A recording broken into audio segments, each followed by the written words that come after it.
인간이 사탄의 유혹에 넘어가 반역의 대열에 서게 되었습니다. 사단이 인간을 타락시킴으로 이루고자 했던 목표는 하나님의 나라를 무너뜨리는 것입니다. 사단은 성공하는 것처럼 보였습니다. 그러나 사탄은 결코 하나님의 나라를 무너뜨릴 수 없습니다. 하나님은 사단과 인간 사이에 개입하셨고 장차 오실 여자의 후손 그분을 통해 사단을 멸하실 약속을 하셨습니다. 그리고 하나님은 그 약속대로 역사를 이루어가고 계십니다. 하나님 앞에 죄를 범한 아담과 하와는 에덴 동산에서 쫓겨나게 되었고 생명나무 열매를 먹지 못하게 됨으로써 죽게 되었습니다. 그들은 바로 죽지는 않았습니다. 금지된 열매를 먹는 날에는 반드시 죽으리라 하셨는데 즉시 죽지는 않았습니다. 아담은 그로부터 930년을 더 살았습니다. 오늘 이 시대에 장수하는 사람들보다 9배는 더 살았으니 그 정도 살았으면 거의 영원히 산 것 아닙니까? 라고 생각할 수 있지만 영원이라는 기준에 비하면 1000년이건 만년이건 10만 년이건 영원이라는 기준에 비하면 인간의 모든 장구한 역사는 순간의 점에 불과한 것이죠. 하나님은 아담을 930년 동안 생존케 하셔서 죽음의 집행을 연기하심으로써 많은 자손을 낳게 하셨고 그 많은 자손 가운데 하나님은 장차 오실 예수 그리스도를 통하여 구속을 이루시고 하나님의 나라를 회복시키시고 인간의 죄가 얼마나 끔찍하며 또한 하나님의 은혜가 얼마나 풍성한지를 역사를 통해 우리에게 알려주시고자 하신 것입니다. 하나님이 지옥에 던져질 이 사단에 대한 징벌을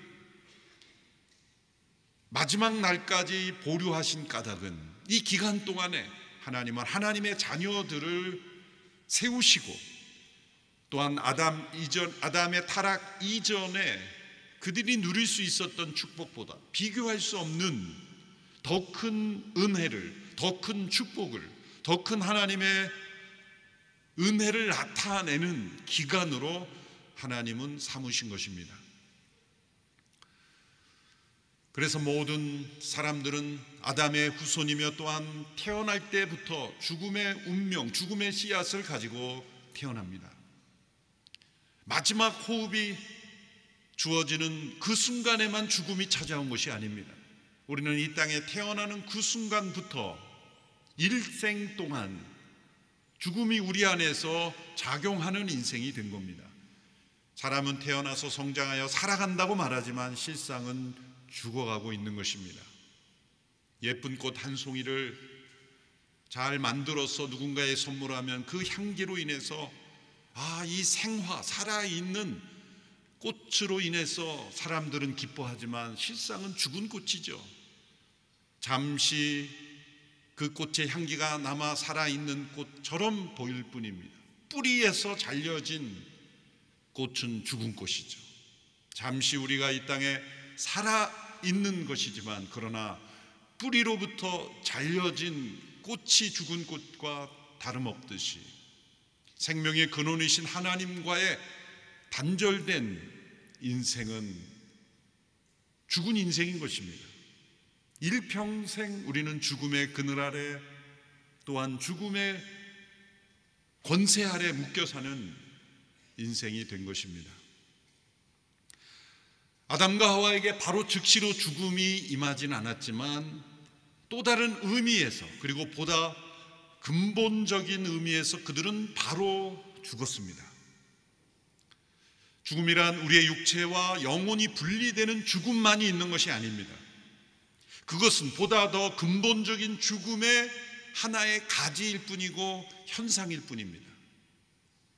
사람들이 죽음이라고 일컫는 것, 그것은 육체와 영혼이 분리되는 죽음이죠. 그러나 성경이 우리에게 말씀하는 것은 그보다 더 근본적인 우리가 죽음이라고 여기는 것을 만들어낸 죽음, 그 죽음을 말씀하고 있는 것입니다. 그것은 무엇입니까? 하나님께서 하나로 연합시켜 놓은 것을 분리시키는 것이요 해체된 것입니다. 먹지 말라 하신 하나님의 그 명령을 지키는 그 순종을 지속함으로써 하나님께서 우리에게 주신 모든 축복과 자유와 그 은총을 누릴 수 있었음에도 불구하고 하나님 앞에 반역하는 그 죄로 인하여 하나님과 하나 된 연합이 깨어진 것입니다. 그 열매가 중요한 것이 아니라 그 열매에 붙여진 명령을 주신 하나님이 중요하신 것이죠. 하나님과의 단절은 자기 자신과의 단절을 가져왔습니다. 하나님으로부터 숨는 인간은 자신으로부터도 숨는 것입니다. 여러분, 왜 사람들이 혼자 있는 것을 싫어하는지 아십니까? 소위 고독이라는 걸 왜 싫어하는지 아십니까? 자기 자신과 있는 게 싫은 겁니다. 사람들은 혼자 있는 것을 두려워합니다. 자신이라는 존재와 오랜 시간을 보내는 게 싫은 겁니다. 그래서 무엇인가 다른 것과 다른 사람과 또 다른 매체들에 자기를 잃어버리고 싶은 거죠.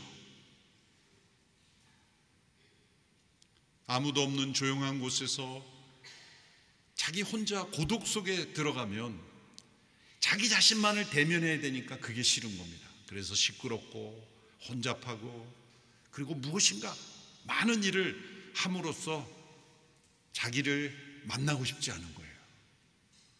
세상에서 가장 싫은 사람을 꼽으라고 말하면 어쩌면 누군가가 아닌 자기 자신일 수 있어요. 자기 자신과의 하나됨이 깨어진 거예요. 분열이 된 겁니다.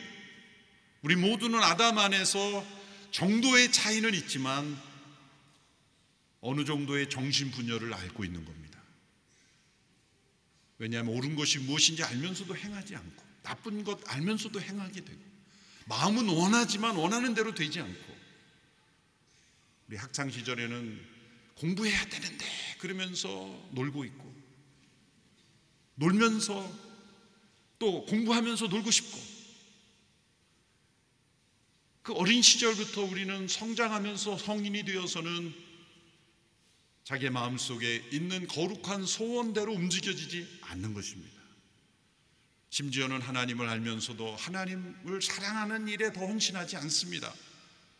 왜 사람들이 예배의 자리에 자꾸 나오지 않으려 할까요? 예배를 잘 드리면 자기가 거룩해질까 봐. 말씀을 열심히 읽지 않는 말씀을 읽으면 자기가 변화될까 봐. 두려운 겁니다. 기도를 오래 하면 자신이 이상해질까 봐가 아니라 하나님께 더 가까이 나갈까 봐.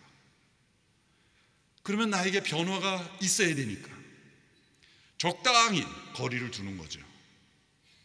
그게 더 편안하게 느끼는 것은 실상은 자기 자신 안에 있는 분열된 자아 때문에 한편은 거룩한 소원을 따라 살아가는 자기가 있지만 끊임없이 옛사람대로 적당히 살아가고자 하는 자기 자신이 있는 겁니다. 그래서 심지어 성 아우구스티누스, 참여록을 쓴 어거스틴도 하나님 저를 거룩하게 해주세요 라고 그렇게 기도하고 마지막에 단서를 붙였다는 거, 오늘만 빼고요. 자기 자신의 분열이 우리 가운데 있는 것이죠. 다른 사람과의 관계도 마찬가지죠. 내 살 중에 살이요 뼈 중에 뼈라고 했던 고백이 하나님이 주신 저 사람이 먹게 되었습니다. 주어서 먹었습니다. 책임을 전가하고 그렇게 비난하는 관계가 되어버렸습니다. 자연과의 관계도 깨어져서 하나님의 뜻대로 만물을 통치할 수 있는 인간에게 자연이 반역을 일으키고 심지 않은 것들이 나는 거예요. 땅을 그대로 내버려두면 땅에서 나는 수많은 잡초는 왜 나는 것일까요? 생각해 보셨습니까? 심지도 않은 잡초가 그렇게 많이 나오는 거예요. 또 심은 밭에도 계속 잡초를 잡아주지 않으면 화초나 또한 작물들이 자라날 수 없는 것, 자연의 반역입니다. 하나님의 말씀에 기록되어 있죠. 가시와 엉겅퀴가 날 것이다. 잡초가 땅이 반역을 일으킨 것이죠. 이런 기후환경 얘기는 하루아침에 생긴 게 아닙니다. 인류의 역사, 오랜 역사 속에서 자연의 반역이 오늘 우리에게 작용되는 것이고, 이것은 더 심해질 것이고, 과학으로도 그렇게 말하고 있지만 이미 하나님의 말씀 속에 지구의 운명은 밝지 않습니다. 인간의 과학기술이 지구의 운명을 살릴 수 없습니다. 노력하지 말자는 게 아니라 그 끝이 성경에는 이미 나와 있습니다. 인간의 죄는 인간 스스로의 노력이나 어떤 법과 제도나 돌이킴으로 지구를 되살릴 수 없다는 것을 하나님은 아시는 거예요. 오직 예수 그리스도의 십자가의 구속과 은혜만이 그리스도 안에 새로운 피조물이 되는 존재만이 하나님의 나라를 유업으로 얻고 하나님께서 새롭게 창조하시는 새하늘과 새 땅이 예비되어 있다고 말씀하시는 거예요. 아담 안에서 그리스도 안으로 옮겨져야만 들어갈 수 있는 나라. 예수님께서 종말에 대해서 설명하실 때 곳곳에 기근과 지진과 전쟁 말씀하셨죠. 전염병에 대해서도 말씀해요. 성경의 종말에 대해서 말씀할 때 우리가 지금 겪고 있는 그러한 전쟁, 지진, 모든 것이 다 이미 말씀되어 있습니다. 자연의 역습입니다. 하나님과의 하나됨이 깨어지자 자기 자신과의 깨어짐, 이웃과의 깨어짐, 자연과의 깨어짐, 이 죄의 영향력이 얼마나 큰지를 하나님은 우리에게 알려주시려고 아담과 하와가 즉시로 죽게 하지 않으신 거예요. 그들이 자손을 낳기 전에 즉시로 죽었다면 인류의 역사는 존재하지 않았을 것이고, 하나님은 하나님의 계획이 또 있으셨겠지만, 그러나 하나님이 얼마나 위대한 분인지를 아는 인간들, 그리고 하나님을 반역한 결과가 얼마나 심각한 것인지를 만물이 알게 되지는 못했을 겁니다. 그래서 아담과 하와는 즉시로 죽지 않았지만 더 근본적인 중요한 죽음은 즉시로 임했던 겁니다. 그래서 하나님께서는 930년 동안 자손을 낳게 하심으로 그 자손들의 역사를 통해 오늘 우리에게, 그리고 종말이 다가오기 전까지 모든 이들에게 하나님을 반역한 죄가 얼마나 심각하고 중요한 문제인지, 그리고 그 죽음의 영향력이 얼마나 큰 것인지를 알려주심으로써 예수 그리스도 안에 있는 영원한 생명의 축복이 얼마나 위대한지를 우리에게 깨닫게 해 주시는 것입니다. 창세기 4장에는 그 아담과 하와의 죄의 영향력이 후손들에게 어떤 영향을 미쳤는지를 보여줍니다. 4장에는 우리가 잘 아는 최초의 충격적인 살인 사건이 등장합니다. 형이 동생을 죽인 사건입니다. 그러나 오늘 우리에게는 결코 충격적이지 않습니다. 오늘 우리가 매일 접하는 뉴스를 통해 접하는 살인 사건의 대부분은 가족살인입니다. 특별히 최근 영아들이 우리나라에서 수천 명 행방불명이어서 신고되지 않아서 추적해 보니 확인되는 것마다 전부 부모가 죽이는 사건이죠. 그리고 누가 죽였겠습니까? 누가 행방을 감췄겠습니까? 부모와 가족밖에 없지 않습니까? 이 세상에 태어나는 영아들을 버리고 죽이는 비참한 살인들이 자행되는 이 시대는 형이 동생을 죽인 살인 사건은 전혀 놀랍지 않은 사건이에요. 그것은 가인 이야기가 신화가 아니라 오늘 이 시대의 현실이며 우리 안에 있는 가인의 모습을 보여주는 것입니다. 우리가 매일 만나는 죽음의 이야기, 폭력과 살인의 이야기와 매우 흡사한 것입니다. 더 나아가 우리 안에 있는 가인은 보다 더 조직적인 폭력과 무기, 더 나아가 국가 간의 전쟁으로까지 이 가인의 모습은 확대되고 있습니다. 가인이 아벨을 죽인 사건이 충격적인 첫 번째 이유가 가족 간의 살인이었다면, 두 번째는 하나님께 드리는 예배와 관련되어 일어난 사건이라는 것입니다. 그들은 타락한 인간들이었지만 하나님께 예배 드리는 인간이었습니다. 타락은 하나님을 전혀 모르는 존재가 되는 것이 아니라 하나님의 존재를 알면서도, 느끼면서도, 짐작하면서도 인정하지 않고 하나님을 영화롭게 하지 않는 것이 타락의 증거입니다. 전혀 예배드리지 않는 인간이 된 것이 아니라 겉으로는 하나님께 예배드리면서도 다른 것을 예배하는 인간이 된 것입니다.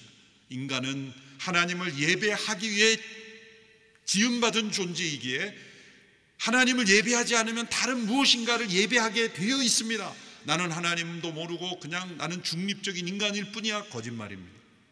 아무것도 섬기고 예배하지 않는 인간은 없습니다.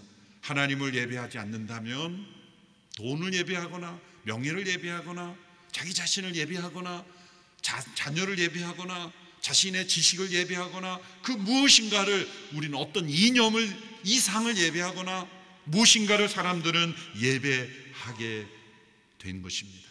본질이 그렇습니다.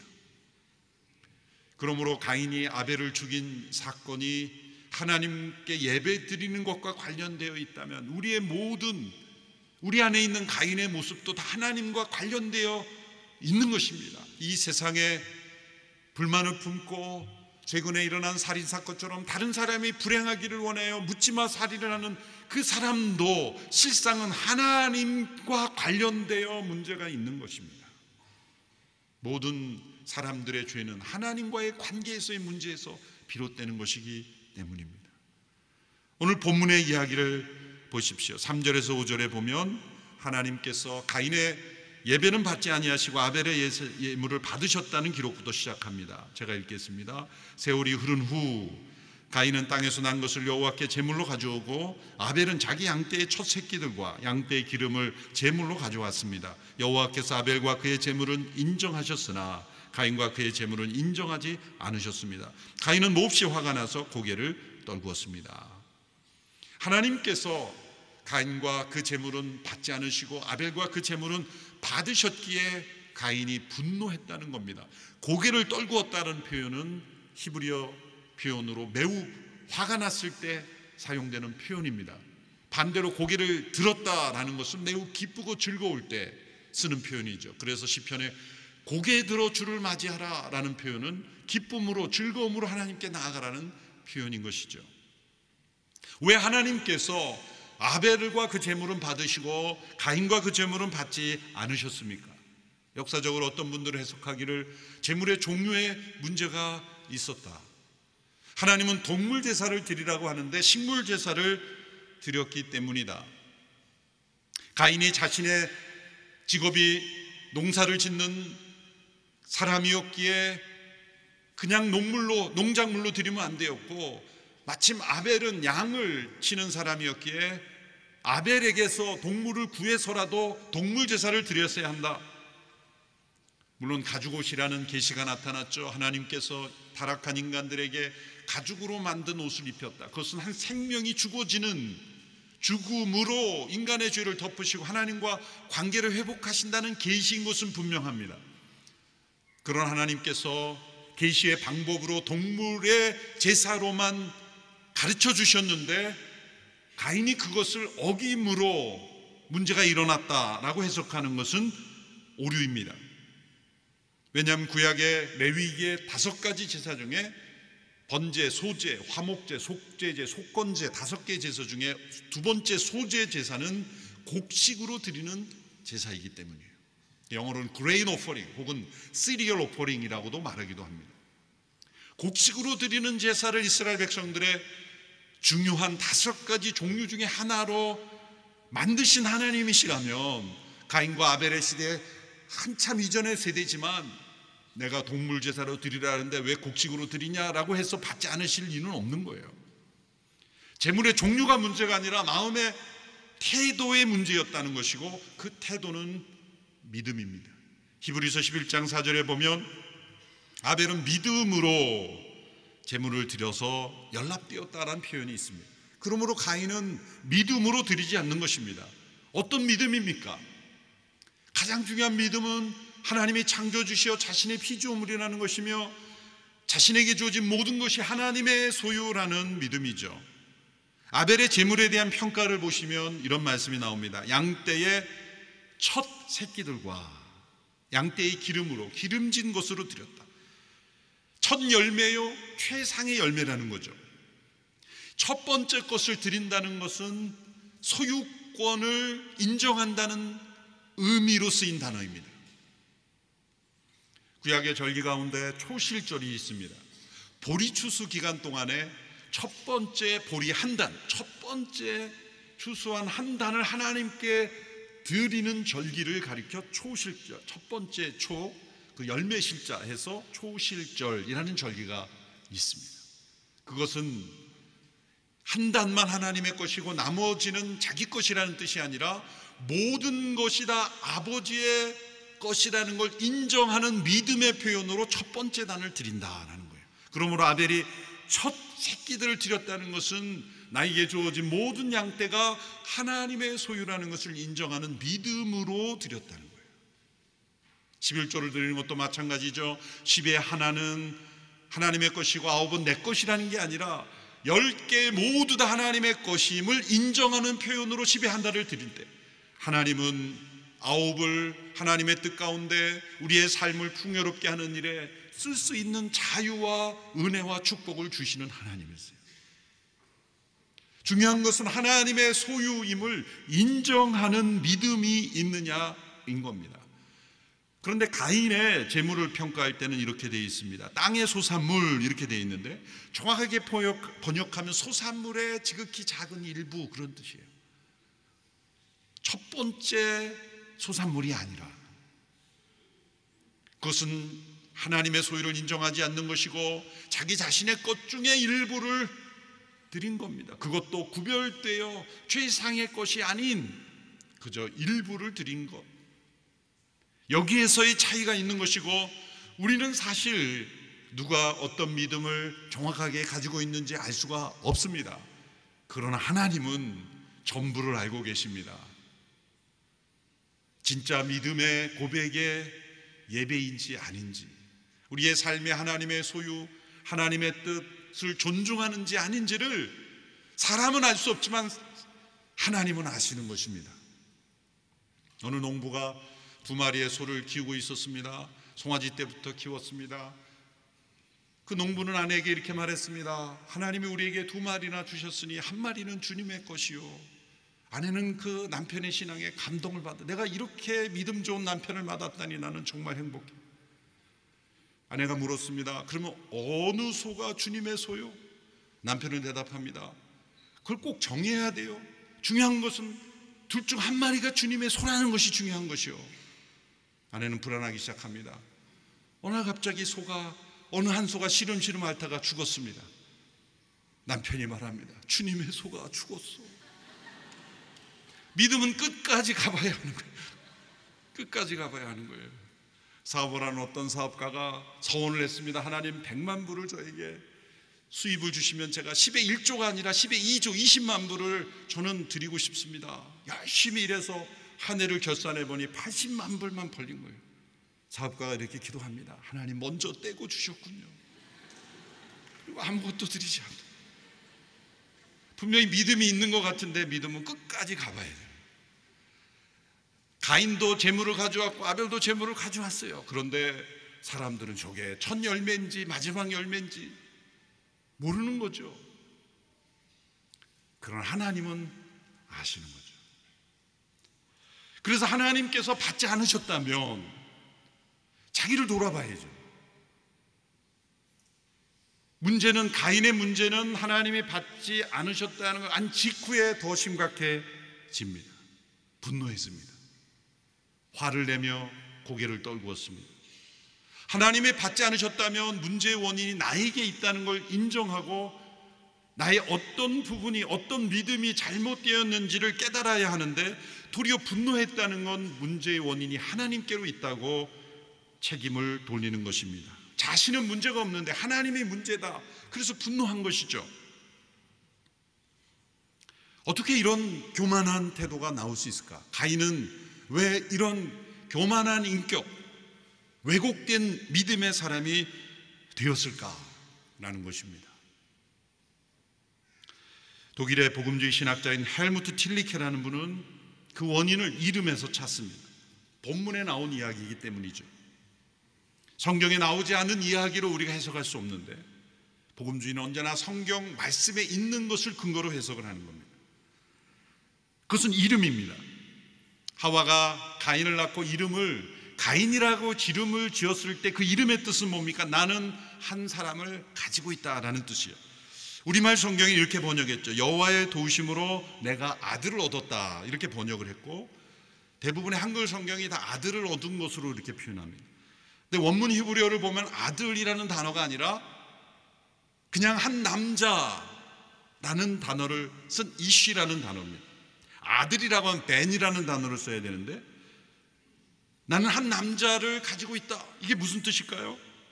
앞에 여호와의 도우심으로 라는 것은 분명히 신앙적인 표현인데 뒷부분이 이상합니다. 이것은 한 어머니가 아들을 낳은 감격의 신앙적인 고백이 아니라 한 생명을 낳은 어머니의 감격이라기보다도 내가 한 사람을 가지고 있다, 첫째 아들 가인이 마치 자신의 힘과 능력이 되는 것처럼 의지하는 모습, 그리고 자녀를 자신의 소유라고 착각하는 모습이라는 거죠. 그래서 영어 성경에 보면 다 a man으로 번역을 했어요. I have gotten a man. 나는 한 남자를 가지고 있다. 하나님이 주시는 생명이 아니라 내가 소유하는 생명이라는 의식이 있다는 거죠. 근데 둘째 아들 아벨의 이름을 보십시오. 아벨이라는 이름의 뜻은 덧없음, 허무라는 뜻이에요. 이 단어는 헤벨이라고 같이 단어를 쓰는데 전도서의 헤벨이라는 단어가 가장 많이 쓰였죠. 헛되고 헛되다, 모든 것이 헛되다. 여러분, 자식의 이름을 낳으면 다 이름을 좋은 이름으로 짓죠. 미래를 기대하며 축복하며 좋은 인생이 되라고 덕스러운 이름을 짓지 않습니까? 과거 한때 우리 조상들이 이름을 천하게 지어야 잘 산다라는 미신에 빠져서 천하게 이름을 지었던 때도 있지만 천하게 살라는 게 아니라 잘 살라고 천하게 진 거죠. 하나님의 이름을 지신 게 아니라 아담과 하와가 동물들의, 생물들의 이름을 짓듯이 첫째 아들은 가인이라 둘째 아들은 아벨이라고 졌는데, 아벨이라는 이름이 허무, 덧없음, 헛됨, 그런 뜻이에요. 그러니까 아벨아 이렇게 부르는 건 헛됨아, 허무야 부르는 거예요. 이름을, 아들의 이름을 질 때 그렇게 공허하고 허무하게 짓는 이유가 무엇일까요? 매튜 헨리 목사님은 이렇게 해석합니다. 하와가 가인을 낳은 것에 너무나 도취된 나머지 또 다른 출생에 대하여는 헛된 것으로 여겼다. 아담의 가정에 있어서 가인은 스타였고 아벨은 엑스트라였던 겁니다. 여러 자녀들이 있을 때 부모의 그릇된 편애가 한 아이는 스타가 되게 하고 또 다른 자녀는 엑스트라가 되게 하는 것, 이것은 스타가 된 자녀는 가인이 될 위험성이 있는 것이죠. 왜? 자기 중심적으로, 세상이 자기를 중심으로 돌아가지 않으면 분노하는 그러한 인격이 되게 하는 것은 부모의 편애입니다. 창세기에 나오는 족장 시대에도 이삭과 리브가가 에서와 야곱을 양육할 때 에서는 이삭의 사랑을 받았고, 그런데 이삭이 에서를 사랑한 이유가 에서가 사냥해온 고기를 좋아하기 때문에 에서를 사랑했다는 거예요. 그러니까 아들을 사랑한 게 아니라 사실은 고기를 사랑한 거예요. 그래서 에서가 고기를 잘 만들어 오니까 에서를 사랑했고, 리브가는 야곱을 사랑함으로 두 형제가 나누어진 그러한 엮이는 환경 속에서 자라난 거죠. 이 가인과 아벨을 볼 때 아담과 하와가 이름을 가인이라 짓고 아벨이라 지을 때 이름 속에 감추어진 그 가정의, 최초의 가정의 문제가 바로 오늘 이 시대의 가정의 문제와 똑같지 않습니까? 때로는 어머니가 어느 한 아들을 남편이 주지 못하는 사랑에 대한 대리만족, 대리남편, 어쩌면 내가 이루지 못한 꿈을 이루어질 대리자로서 아들을 지나치게 과도하게 의존하거나 혹은 숭배하는 우상이 될 수도 있습니다. 하와에게 있어서 가인이 그러한 존재예요. 그 이름이 바로 내가 한 사람을 가졌다, I have gotten a man, 한 사람을 내가 가졌다라는 그런 고백 속에 담겨 있는 겁니다. 그러한 환경 속에 가인은 하나님마저 자기의 뜻대로 움직여져야 하는, 그렇지 않으면 분노하는 인간이 되어버렸고, 하나님께 대항하고 하나님께 싸우고 싶었지만 그럴 힘은 없기에 그 잘못된 분노를 동생에게 퍼부은 것입니다. 하나님은 분노하는 가인을 찾아오셨습니다. 가인을 이러한 가인이랄지라도 버리지 아니하시고 하나님은 돌이키게 하시기를 원하셨기 때문이죠. 6절 7절의 말씀을 우리 같이 함께 읽어보겠습니다. 시작. 그러자 여호와께서 가인에게 말씀하셨습니다. 왜 화가 났느냐? 왜 고개를 떨구었느냐? 만약 내가 옳다면 어째서 얼굴을 들지 못하느냐? 그러나 내가 옳지 않다면 죄가 문 앞에 도사리고 있을 것이다. 죄가 너를 지배하려 하니 너는 죄를 다스려야 한다. 하나님은 가인에게 경고하시며 찾아오셨습니다. 너의 분노는 옳지 않다. 너가 이렇게 분노하고 집 밖에 나가면 문 밖에 죄가 웅크리고 너를 사로잡으려고 기다리고 있다. 조심해라. 경고해 주신 거예요. 얼마나 사랑의 하나님이십니까? 이렇게 잘못된 상태에 있는 가인일지라도 하나님은 돌이키도록 기회를 주셨어요. 여러분, 우리 안에 이러한 분노가 일어날 때 이것이 가인의 분노인지를 분별해야 됩니다. 마음속에 화가 일어나면 그 화를 쫓아 행할 땐 자기 자신에게 화가 되는 거죠. 사단은 반드시 그 분노를 이용합니다. 거룩한 분노가 아닐 때, 인간적인 분노가 일어날 때, 자기중심적인 자아에서 분노가 일어날 때는 어떠한 결정도 내리면 위험합니다. 죄가 문 밖에 서서 삼키려고 행하고 있기 때문이에요. 말 한마디 행동 하나가 그 분노로 인해서 자기 자신을 삼키고 또 그 가정을 삼킬 수가 있기 때문이죠. 하나님은 이렇게 경고해 주셨지만 가인은 듣지 않았고 문 밖에 나가 결국 죄에 사로잡혀 그는 아벨을 죽이고 말았던 것입니다. 아벨은 믿음으로 산 때로는 가정에서 헛된 것처럼 무의미한 존재처럼 여김을 받았지만 믿음으로 드려진 하나님께서 받으시는 예배자의 한 모습이었죠. 그러나 가인은 하나님께 분노했고 그 아벨을 죽였습니다. 하나님을 죽이고 싶지만 하나님을 죽일 수 없기에 동생을 죽인 거죠. 오스왈드 챔버스 목사님이 이렇게 말했습니다. 누구든지 자신의 마음속에 있는 하나님을 먼저 죽이지 않고는 그의 형제를 죽일 수 없다. 가인의 살인은 단순한 사람을 죽인 살인이 아닙니다. 하나님을 향한 반란이요, 그리고 불순종이요, 죄악인 것이죠. 하나님은 가인에게 묻습니다. 내 동생 아벨이 어디 있느냐? 몰라서 물으시는 게 아니죠. 아담에게 내가 어디 있느냐 질문하신 하나님은 또 가인에게 내 동생 아벨이 어디 있느냐 질문하십니다.